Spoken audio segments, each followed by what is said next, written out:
to understand, when you turn on the cortisol levels to be high, the more stress you are, the more you're working from the root chakra. The more you work from the root chakra, the less energy that goes up to the highest chakra, the seventh chakra.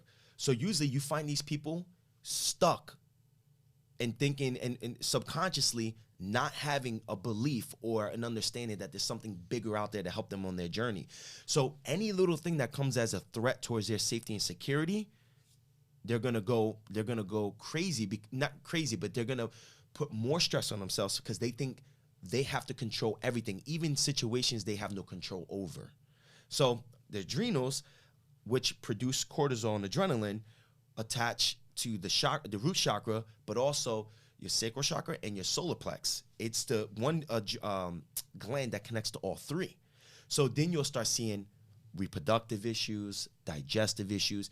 And for people that have a hard time understanding that on a more spiritual side, I can break it down scientifically, right? Because cortisol levels produce fight or flight turns off digestion. So there goes your solar plex. The more fight or flight you're in, you go into something called progesterone steal, where your body steals nutrition from vitamin B5 and cholesterol that feeds your reproductive hormones, your sex hormones. It steals that to feed cortisol instead, to support cortisol. So then you'll start having imbalances with procreation. So that's chakra 2. And then chakra 1 is safety and security. This person's going to have a lot of issues with safety and security. Any threat, safety, security, and tribe, family issues, any threat to either one of those, or there's going to be some type of imbalance. And I'm going to go deeper on that. Well, I want to stop you right there, because that was my exact lived experience in my early 20s of I got really deep into doing Ashtanga yoga. So 3 hours a day, I was practicing this very intense form of yoga. I was a raw vegan. I was in a really stressful period of my life I didn't know what my purpose was and I didn't know what my job was going to be. Then I was also fighting with my family. So that root chakra stuff and them saying you need to get a job for money. And I stopped producing any hormones. So I stopped getting my period for 2 years. And then when I got blood tests, they said you've gone into perimenopause because you're no longer producing any estrogen and testosterone. So you're never going to be able to have a child. And then that was related to me getting osteoporosis earlier in life.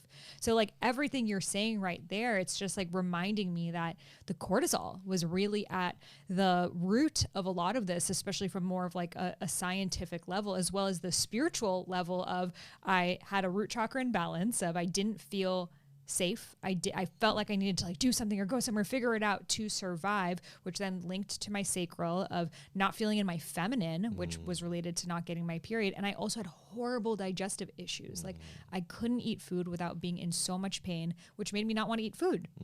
Cause I'm like, I don't want to eat and like be like on the couch, like hurling for so long. And that made me more afraid of food, which made me more controlling, which made me more obsessed with the raw vegan thing. And it just kept linking on. Then I couldn't focus on the heart chakra, the throat chakra, the third eye, the crown, because I had to just focus on what would heal myself. So like everything you're saying has been my experience. And I feel so many people listening to this right now, especially women, especially I'm noticing in the millennial, and I'm going to assume in the Gen Z generation as well, because we're the generation that has grown up with screens and internet and social media and things to do, and like always feeling like you're running behind, as well as diet trends and obsession with thinness and, you know, all of those things. So I think what you're speaking into, this generation, this is our work to resolve it so it doesn't continue to pass on.